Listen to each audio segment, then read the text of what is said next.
Ven Espíritu Divino, manda tu luz desde el cielo. Padre amoroso del pobre, donen tus dones espléndido. Luz que penetra las almas, fuente del mayor consuelo. Ven dulce huésped del alma, descanso de nuestro esfuerzo, tregua en el duro trabajo, brisa en las horas de fuego, gozo que enjuga las lágrimas y reconforta los duelos. Entras al fondo del alma, divina luz, y enriquécenos. Mira el vacío del hombre si tú le faltas por dentro. Mira el poder del pecado cuando no envías tu aliento. Riega la tierra en sequía, sana el corazón enfermo, lava las manchas, infunde calor de vida en mi hielo. Doma el espíritu indómito, guía al que tuerce el sendero. Reparte tus 7 dones según la fe de tus siervos. Por tu bondad y tu gracia, dale al esfuerzo su mérito. Salva al que busca salvarse y danos tu gozo eterno. Amén. Encontramos en este texto del profeta Samuel, segundo libro de Samuel, capítulo 6, el momento en que David lleva el arca de la alianza de la casa de Obededón a la ciudad de David. ¿Por qué estaba en la casa de Obededón? Iban subiendo el arca de la alianza hacia Jerusalén, donde se estableció el rey David. Y vemos que el rey David no se sentía digno de llevar el arca de la alianza a su lado. Y la dejó ahí en la casa de Obededón. Y después de 3 meses le llegó la noticia al rey David. Imagínese, rey, Dios bendijo la casa de Obededón, porque está el arca de la alianza ahí. Está la bendición por todo lado en la casa de Obededón, en las flores, en los frutos, en las cosas de la casa.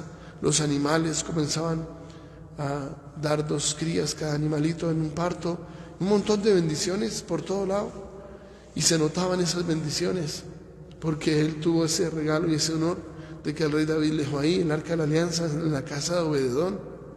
Y cuando le dieron esa noticia a David, imagínese, Dios bendijo la casa de Obededón. Entonces David dijo: uy, ¿qué me estoy perdiendo? Esta bendición no puedo perdérmela. Y manda que traigan el arca de la alianza. Entonces lo hacen en el ambiente más festivo, en medio de bendiciones muy grandes hacia Dios, de cantos, de danzas, la danza ritual.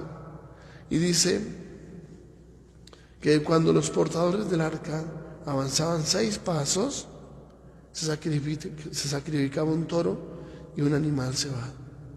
Cada 6 pasos había un sacrificio de un animal, de un toro y de un animal cebado. Cada 6 pasos. O sea, fueron muchísimos los sacrificios, los holocaustos, las ofrendas de animales que eran sacrificados. Fueron muchísimos. Y David iba danzando ante el Señor con todas sus fuerzas, ceñido un efod de lino. Él y toda la casa de Israel iban subiendo el arca del Señor entre aclamaciones y al son de la trompeta. Trajeron el arca del Señor y la instalaron en su lugar, en medio de la tienda que había desplegado David. David ofreció ante el Señor holocaustos y sacrificios de comunión. Cuando acabó de ofrecerlos, bendijo al pueblo en nombre del Señor del universo. Repartió a todo el pueblo, a la muchedumbre de Israel, hombres y mujeres, una torta de pan, un pastel de dátiles y un pastel de uvas pasas. Tras lo cual todo el pueblo se fue, cada uno a su casa. Entonces, este momento grande en que el rey David lleva el arca de la alianza en la tienda del encuentro, sí, todavía la tienda del encuentro, que es precisamente después de que ya está el rey David establecido y ya tiene su casa, su palacio, en que se le ocurre la idea de construir el templo de Jerusalén. Pero fue después de. Hasta el momento la van subiendo y la ponen en la tienda del encuentro, la tienda del encuentro. Esta bendición de la presencia de Dios en el hogar y el signo de la casa de Obededón es fundamental. La presencia de Dios en nuestras vidas es la fuente más grande de bendición. Cuando nosotros dejamos que Dios entre en nuestra historia, entre en nuestra vida, ahí Dios obra maravillas, cosas extraordinarias, grandísimas. Dios obra maravillas. Y eso no lo podemos perder de vista jamás. Dios, que tiene planes perfectos, nos regala un signo muy especial, que cuando Él está presente, la bendición fluye. La bendición se ve, es palpable, es patente. Cuando Dios se hace presente en nuestras vidas, Dios está ahí, Él está presente. No hay nada más importante. Él es la fuente de toda bendición. Ahora, no olvidemos que el Arca de la Alianza era solamente un signo. No lo olvidemos, era un signo nomás. ¿Y en qué consistía el Arca de la Alianza? Dios mandó a elaborar una especie como un baúl especial, que es el arca, sí, es el arca. Y nos muestra las medidas. Dice que medía 1,5 metros de larga, 75 de alta y 75 de ancha, que estaba toda recubierta por oro, láminas de oro por todos los lados. O sea, no se veía la madera. Era hecha madera, pero la madera no se veía. Toda estaba recubierta con oro. Y encima, la tapa se llamaba el propiciatorio, porque ahí cuando derramaban la sangre de los sacrificios, caía ahí la sangre. Por eso se llamaba el propiciatorio. Y encima tenía dos imágenes, que Dios mandó a hacer. Harás también 2 imágenes de querubines, 2 querubines que estaban arrodillados y extendían sus alas, uno frente al otro, cada uno en un extremo, y ambos extendían sus alas mirando hacia el centro, y sus caras vueltas hacia el propiciatorio, hacia la tapa en que se sellaba el Arca de la Alianza. Esas 2 imágenes estaban ahí encima del Arca de la Alianza, y Dios las mandó a hacer. Éxodo 25. En Éxodo 20 dice: no te harás imagen alguna de lo que hay arriba en el cielo, abajo en la tierra. Espérese. Éxodo 25 dice: sí, a 2 imágenes de lo que hay arriba en el cielo, los arcángeles, los querubines. Dios no se contradice. La Biblia no encuentra esa contradicción. Que Dios diga primero blanco y después diga no, ya no, ahora es negro. No hagan, ahora sí hagan. No, Dios no se contradice. Entonces, ¿por qué en Éxodo 20 dice: no te harás imagen alguna? Pero de los ídolos, es que hay que leer el texto en su contexto. Si usted saca el texto del contexto, va a encontrar un pretexto para conseguir cosas que no son. Dios no se equivoca, y si en Éxodo 20 dice: no te harás imagen, y en Éxodo 25 dice: haz 2 imágenes de querubines que van a estar ahí sobre el Arca de la Alianza. Y hasta dice: de en medio de los querubines te hablaré. De ahí en la mitad de los 2 querubines, desde ahí te hablaré, te comunicaré todo lo que vas a decirle al pueblo. Entonces Dios no se contradice. Entonces no prohíbe hacer imágenes. Lo que prohíbe es hacer ídolos, que es otra cosa muy distinta.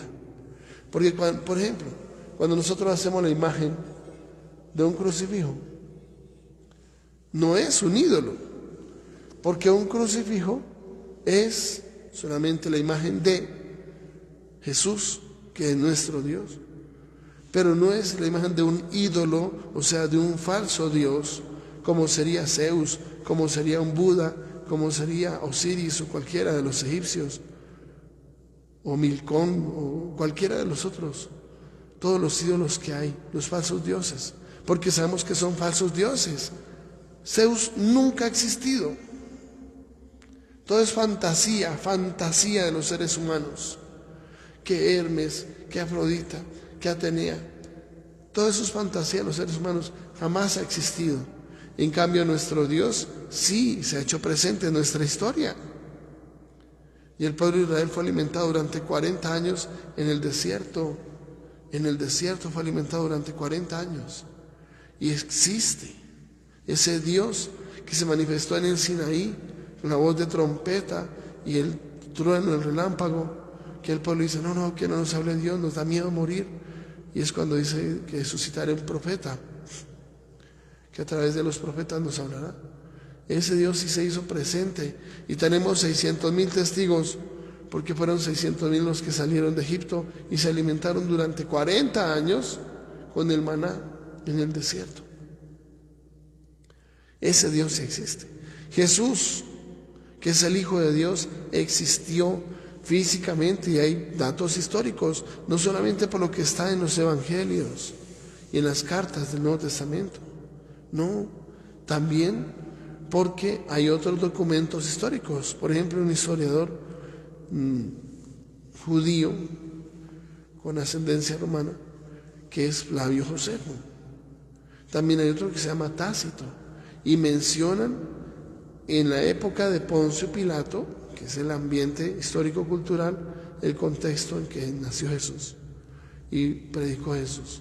Habla de Poncio Pilato, se habla de ese Cristo. Hay pruebas históricas de eso, pruebas históricas, además de todos los testigos que dieron su sangre dando testimonio de que es así. Si no hubiera venido Jesús, no lo hubieran visto realizar milagros y no los hubiera enviado, ¿serían capaces de entregar su vida por un invento de alguien? Ahí está la clave. Dios te ama con locura. Son las 6:32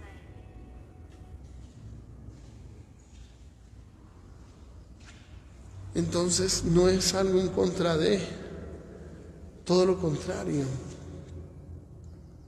Es un ambiente donde Dios se manifiesta. Y Jesús se manifestó, en cambio, Isis, Osiris, todos los dioses, falsos dioses, ninguno de ellos existe. ¿Dónde hemos visto a un hombre con cabeza de lobo? O con cabeza de águila, o con cabeza de cocodrilo? Son las deidades, bueno, las llamadas deidades, porque son dioses falsos. Son pura fantasía de los egipcios. Eso nunca ha existido, jamás ha existido. Ni existe Zeus, ni Neptuno, nada de eso existe. Esos son los ídolos, las imágenes de ellos. Buda, pues es un señor, y conservamos sus huesitos. Se murió. Con su doctrina, con su enseñanza, convenció a muchos. Pero que sea Dios. No, que se reencarnó 500 no sé cuántas veces. ¿Y quién se las contó? Pues alguien que también se tuvo que haber reencarnado todas las mismas veces y decirle, hoy se reencarnó en un perrito, hoy se reencarnó en una pulga, hoy ya se reencarnó en un ser humano, hoy le tocó otra vez reencarnarse en una abeja. ¿En qué? ¿En un caballo? ¿En una vaca? Fantasías, inventos de los seres humanos. ¿Sí? En cambio, cuando nosotros vemos a nuestro Dios, es un personaje histórico, ¿sí? Encerrado en unas coordenadas espaciotemporales, personaje histórico. Y está el testimonio de todos los que vivieron con Él y que fueron impactados por su estilo de vida, por su predicación, por su mensaje. Ahora, es hermoso encontrar que la Sagrada Escritura no se contradice. Entonces no es que prohíba hacer imágenes y después manda a hacer imágenes. Oiga, espérese, un Dios incoherente, ¿cómo le va a decir a la gente que no y después sí? No hagan esto, ahora sí háganlo. Entonces ¿nos está poniendo a pecar? Por mandato de Él, ¿hacemos una cosa prohibida por Él? No. Yo pienso que más bien quien sí se equivoca es el que interpreta la Biblia de una forma distinta a la forma como la interpretaron los apóstoles hace 2000 años. Si usted interpreta la Biblia y no es igualita que la interpretación de los apóstoles, yo pienso que el que se está equivocando es usted, no Dios. No Dios. Si la Biblia dice una cosa, ¿cómo va después a decir lo contrario? No. Si en Éxodo 25 manda hacer imágenes, entonces las imágenes no son ídolos. En cambio, si prohíbe hacer imágenes de ídolos, ya las cosas son distintas. Es como, por ejemplo, si usted tiene en su cartera, en su billetera, tiene la foto de su esposa, ¿sí? Y su esposa es celosa, pero abre usted su billetera y ve ahí la foto de ella y dice, oiga, vea, mi esposo tiene mi foto ahí en su billetera para acordarse de mí. Pero si en cambio en su billetera tiene una foto de Natalia París y con poquita ropa, la esposa la mira y dice, oiga, ¿y por qué tiene esa foto? O si tiene la foto de una exnovia de él, y tiene la foto ahí en su billetera, oiga, y si la esposa que es celosa dice, ¿por qué tiene la foto de ella? ¿Quién es ella? ¿Sí?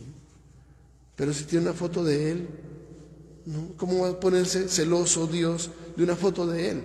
Como si la esposa se pusiera celosa de que tenga una foto de ella misma en la billetera. No, ¿con quién se va a poner celoso? ¿Con quién se va a poner celoso Dios? Si la foto es de él. Porque podemos tener una foto de él, porque Dios se hizo hombre, se encarnó, nos dio, él es imagen del Dios invisible. Creo que es Colosenses o Efesios 1. Es imagen del Dios invisible, Colosenses 1. Entonces, es imagen del Dios invisible. Podemos plasmarlo. Antes en el Antiguo Testamento no, porque Dios no se había manifestado físicamente. Mire que Él es Dios, mírelo, allí está. Venga, tómeme una foto, descríbamelo. No, antes no. Nadie podía ver a Dios y seguir viviendo, más aún, dice la Sagrada Escritura. Pero es que en el Nuevo Testamento sí lo pudimos ver y seguimos viviendo porque se hizo uno de nosotros. Entonces el punto es más bien la interpretación de la Biblia la que falla, pero no que la Biblia diga primero que sí y después diga que no, que primero prohíba una cosa y después se contradiga y diga no, ya no la prohíbe, ahora ya pueden hacerlo. No, espérese, entonces cumplimos Éxodo 20 o Éxodo 25, ¿cuál de los dos cumplimos? Sí, ahí está el punto. La interpretación correcta no tiene ningún problema. Los apóstoles conocían Éxodo 20. San Lucas pintó la primera imagen de la Virgen María, que según entiendo se conserva allá en Roma. Está en Roma. Es la imagen que se ha sacado cuando han habido las pestes, como por ejemplo en el siglo XV. Cuando hubo esa peste, se sacó esa imagen en procesión. Ahorita en el pasado COVID-19, en ese contexto de la pandemia, se sacó otra vez esa imagen, la que dice la tradición que pintó San Lucas. Tiene 2000 años de historia ese cuadrito que pintó San Lucas. ¿De quién es? De la Virgen María. Es para decir, mira tu nuevo Dios, Israel, se llama Virgen María. No es una diosa. Solamente nos da una imagen de cómo era María. ¿Cómo era María? Nos da esa imagen de cómo era ella. Mas no está diciendo que es una nueva diosa de no sé qué cosas. No. Estemos tranquilos y serenos. Ahora, en el Evangelio encontramos un texto que es muy importante y que nosotros tenemos que saber cómo explicar esto. Dice el texto bíblico que en aquel tiempo llegaron la madre de Jesús y sus hermanos y desde fuera lo mandaron llamar. La gente que tenía sentada alrededor le dice, mira, tu madre y tus hermanos y tus hermanas están fuera y te buscan. Él les pregunta, ¿quiénes son mi madre y mis hermanos? Y mirando a los que estaban sentados alrededor, dice, estos son mi madre y mis hermanos. El que haga la voluntad de Dios, ese es mi hermano y mi hermana y mi madre. Ese texto es muy claro. El Señor está ampliando la familia, no está despreciando a María. Si Jesús es el modelo a seguir para nosotros, Jesús es el modelo por excelencia al que nosotros seguimos. Es el modelo a seguir. Entonces, Jesús no está cometiendo un pecado, porque despreciar a la mamá es un pecado. O dígame si usted, con la educación que tiene y con el cariño que siente hacia su mamá, es capaz de despreciar a su mamá. Dígamelo. Jesús entraría en ese pecado entonces. Pero si la Sagrada Escritura dice que Él no cometió pecado, ni encontraron engaño en su boca, entonces eso es falso. Y Jesús sí pecó despreciando a María. ¿Quiénes son mi madre y mis hermanos? No, esos son mi madre y mis hermanos. El que cumple la voluntad de mi Padre, el que hace la voluntad de Dios, ese es mi hermano y mi hermana, mi madre. Pues Jesús no está despreciando a su mamá. Es que suena hasta feo pensar que Jesús fuera a despreciar a su mamá. ¿Por qué lo haría si lo hace? ¿Cuál sería la finalidad? ¿Por qué lo haría? ¿Por qué despreciaría a María? ¿Con qué finalidad? ¿Por qué lo haría? ¿Tiene algún motivo para despreciar a María? No, la ama. Si hay una mujer a quien amó Jesús en este mundo, fue a María. Si es que María entregó su vida, se consagró a Jesús, le ofreció todo. Y fue su gran alegría recibir al Mesías. Y fue por obra del Espíritu Santo, no fue porque estuvo con alguien. No, era un milagro patente. La Virgen está encinta, todo eso se cumplió. Entonces, y María estuvo siempre pendiente de su Hijo Jesús. Siempre le enseñó a rezar, le enseñó la palabra de Dios. Junto a Él aprendió a leer, le enseñó a leer, le enseñó los primeros pasos, le cambió sus pañales, estuvo pendiente de su alimentación, de su vestidito, le tejió una túnica que la tradición dice que creció con Jesús, que a la medida que Jesús iba creciendo, la túnica iba creciendo también a la misma medida. Son regalos de Dios. Y María siempre estuvo ahí consagrada para su hijo. Nunca fue una mala madre para decir, no es que lo dejó botado en algún sitio. No, ¿dónde estará Jesús que no se enteró? No, Jesús lleva 3 días que no regresa a la casa, ¿qué pasaría? No, María estaba ahí consagrada para su hijo Jesús como la mejor de las mamás. ¿Qué motivo tendría Jesús para despreciarla? Ninguno. Además, que Jesús desprecia a la mamá. ¿Seguro que usted está diciendo eso? ¿Que Jesús fue capaz de despreciar a la mamá? Olvídese, si alguien que cumple el 4.º mandamiento es Jesús. Signo de eso, las bodas de Caná. En las bodas de Caná, cuando llega el momento en que María se da cuenta que no tienen vino, está entre los servidores. María, la humilde, la sencilla, la servidora, la esclava del Señor, en la que dice, hágase en mí según tu palabra. Y todo se ha cumplido. Dichosa tú que has creído, lo que te ha dicho el Señor se cumplirá. Ahora, en las bodas de Caná, cuando ve que les falta el vino, María le dice, no tienen vino. Y Jesús le dice, mujer, déjame, ¿a ti y a mí qué? No, ese es problema de ellos, no es nuestro. Y le dice, mujer, déjame, todavía no ha llegado mi hora. No ha llegado mi hora. ¿Qué mirada le hizo María? No sabemos. Igual que cuando Jesús está escribiendo en la tierra, ¿qué estaba escribiendo? No sabemos, nos quedamos con la intriga todos. ¿Qué mirada le hizo María en ese momento en que Jesús le responde eso? Déjame, mujer, no ha llegado mi hora. ¿Qué mirada le hizo? ¿Será que se puso un poquito seria? ¿O será que le dijo, no, ayúdeme? ¿Qué mirada le hizo?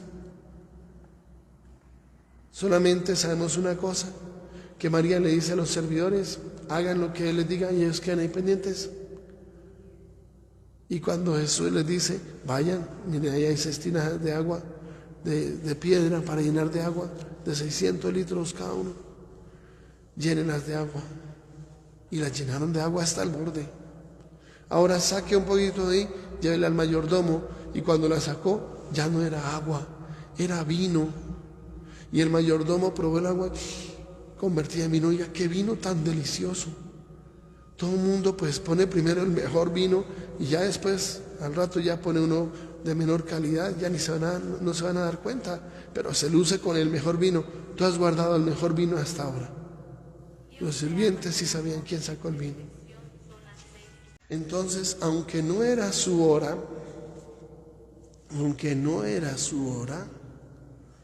aún así le obedeció obedeció. Cuarto mandamiento. Entonces, ¿por qué tendría él que despreciar a María si eso está prohibido por la ley? ¿O cómo puede haber un desplante desde un hijo hacia una mamá?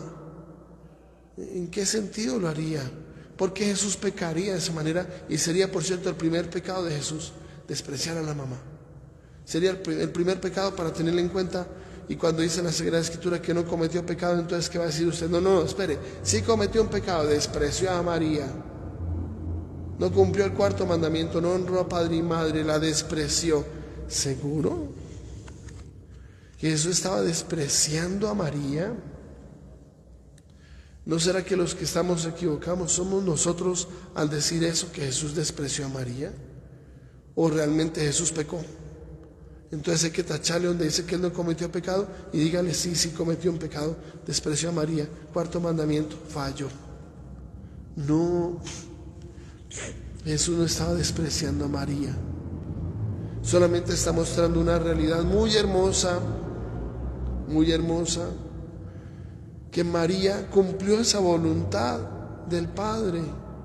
Esa voluntad de Dios, María la estaba cumpliendo al pie de la letra. Es un elogio para María, más aún. Y ella lo sabía, porque es que la relación de ellos dos nunca ha sido una relación distante, o que Jesús sea indiferente, o algo por el estilo. Nunca. Jesús es el mejor de los hijos. Es el mejor de los hijos, en todo el sentido de la palabra. En todo el sentido de la palabra. El mejor de los hijos. ¿Por qué tendría que hacer eso? ¿Por qué tendría que hacerlo? ¿Despreciar a María? Ahora, menciona que tu madre, tus hermanos y tus hermanas están fuera y te buscan. Pues hay un punto muy importante. Gente que a partir de este texto ha llegado a decir, no, María no era tan virgen. O sea, como si la profecía de que una virgen va a dar a luz, que la Virgen está encinta, que no, que eso es falso, que eso no pasa nada, que es mentira, que María no era tan virgen.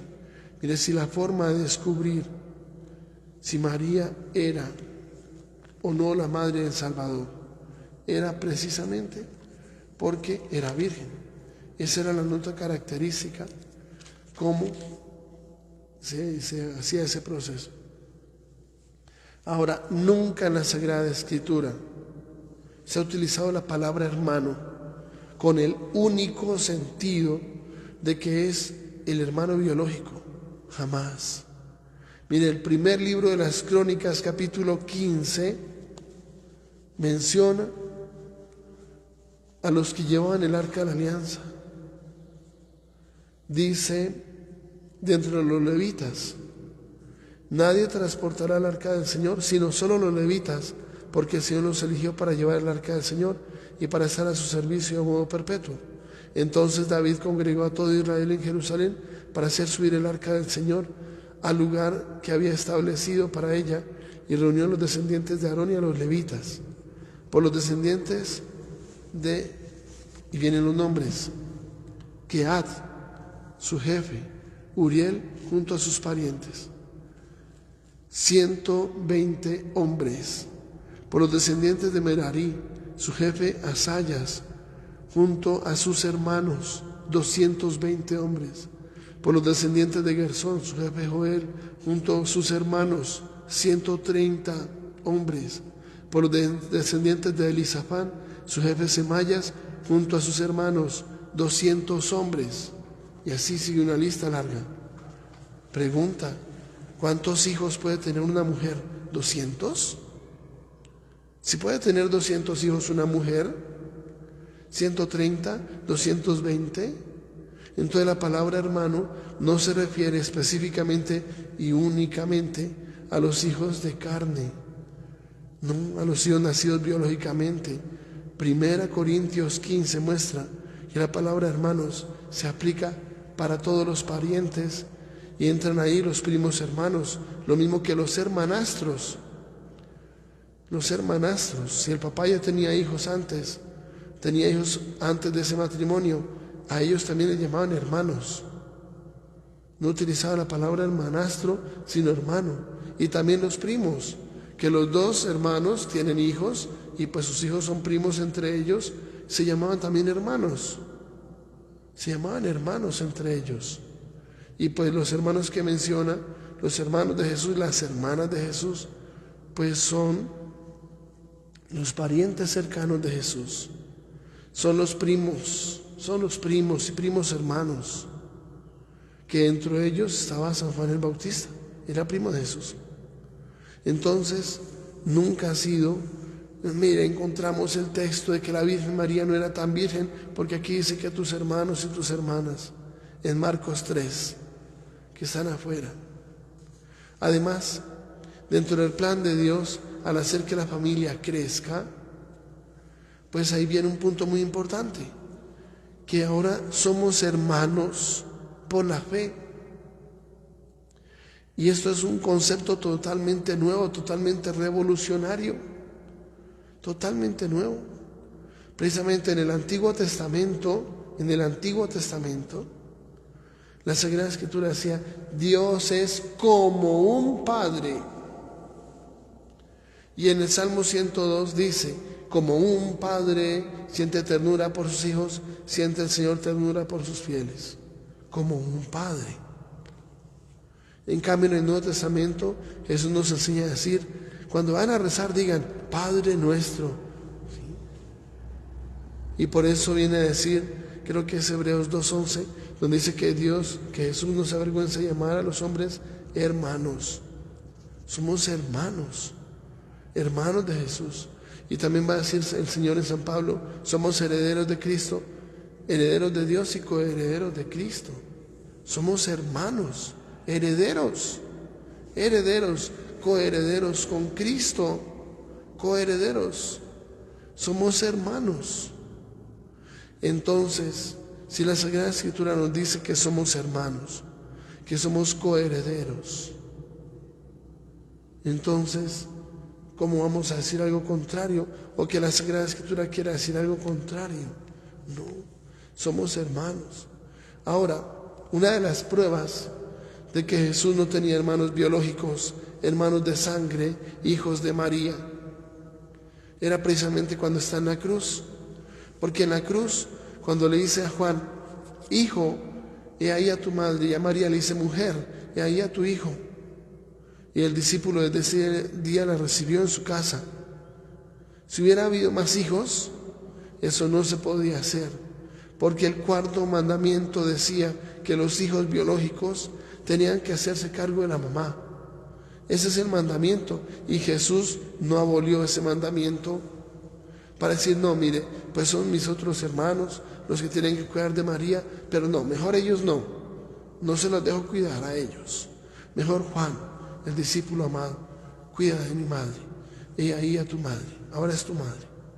Y el discípulo la recibió en su casa como si fuera su mamá. Si hubiera otros hijos biológicos de María, no se puede hacer eso. Está prohibido por Dios en la ley. Nadie le puede quitar el derecho y el deber de un hijo de cuidar a su mamá. Nadie, la ley no lo permite. Jesús no está incumpliendo la ley, más aún dice todo lo contrario. Acto seguido, 2 palabras más.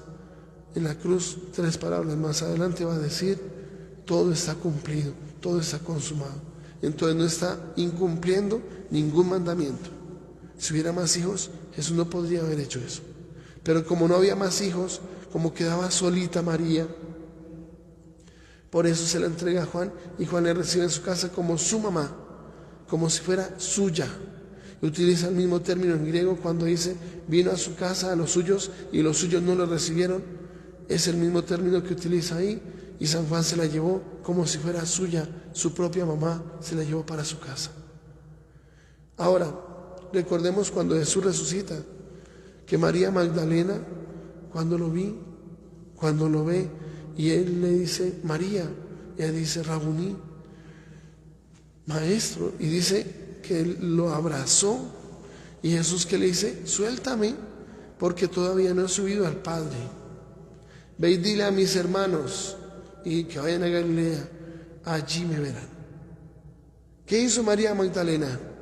De una salió corriendo para donde sus hermanos. ¿Cuáles eran? Los discípulos. Si hubiera hermanos biológicos, María Magdalena tendría que preguntar, ¿a cuáles hermanos voy? ¿A los hermanos biológicos o a los discípulos? Es que no había más hermanos biológicos. Por eso María Magdalena sale de una derechita para donde los apóstoles. Y además, efectivamente, si hubiera hermanos biológicos, sería a ellos a quien hay que darle la gran noticia de primeras. Claro, cómo no. Pero ella sale corriendo, es donde están los discípulos. Y discípulos que están con María, por cierto. Porque María fue la que no dejó que los discípulos se dispersaran. No dejó que se dispersaran los discípulos. María los congregó. Entonces, es muy importante que lo entendamos, porque algunos comienzan a tergiversar cosas que no son y cambian la doctrina que ya lleva 2000 años y se inventan una nueva hoy y terminan negando las verdades de la fe que llevan 2000 años de historia para seguir doctrinas de hombres de ahorita de los últimos tiempos y cambiar la doctrina por otra que sea nueva, más actualizada, más bonita, más no sé qué. No, nos estamos metiendo en camisa 11 varas. Es peligroso. Modificar la doctrina es algo prohibido por Dios en la Sagrada Escritura. Modificar la misma Biblia está prohibido por Dios. Deuteronomio 4, Apocalipsis 22, 18, Proverbios 30, versículo 6, 2 Timoteo 3, 16, toda escritura es inspirada por Dios. Mateo 5, 18, cielo y tierra pasarán, mis palabras no pasarán, no dejará de cumplirse ni una coma ni una tilde de la ley. Pero si en la Biblia protestante sí se las arrancaron, le arrancaron 7 libros. Hay cosas graves ahí, hay cosas muy delicadas ahí. A eso hay que tenerle cuidado. No hay nada como mantenerse firmes en el camino que Dios nos ha presentado. No hay nada como tener un corazón tranquilo, un corazón dócil a esa palabra. No hay nada más importante. Que nuestra Madre del Cielo nos ayude en ese camino. Así sea. Padre bueno, creemos con todo el corazón, con toda el alma y con todas las fuerzas que estás presente en este santísimo sacramento.